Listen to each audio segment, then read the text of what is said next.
تو جهنم یک جایی هست چقدر بزرگه نمیدونم، چون اینایی که اذیت کردن تو تاریخ زوار امام حسین را از بنی امیه و بنی العباس و تا امروز بگیرید خدا میدونه چند میلیون هستن.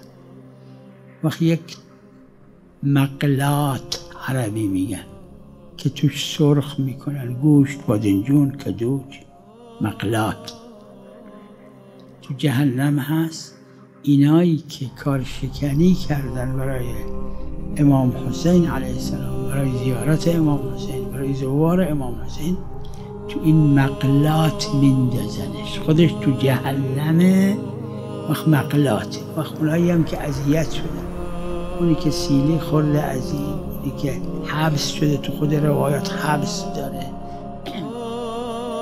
اونی که پول ازش گرفتن برای زیارت امام حسین، اونی که پول ازش گرفتن برای گذرنامه برای امام حسین، پول ازش گرفتن برای ویزایی برای امام حسین، اینا تمامش خذلانه.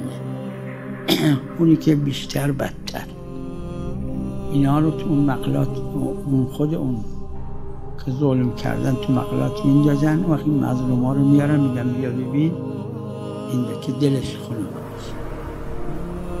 کسایی که خذلان کردن برای زیارت پیغمبر خدا، من ندیدم اینا رو تو مقلات میندازن. کسایی که خذلان کردن برای حضرت زهرا سلام الله علیها ندیدم. اگه کسی از شما یه جایی دید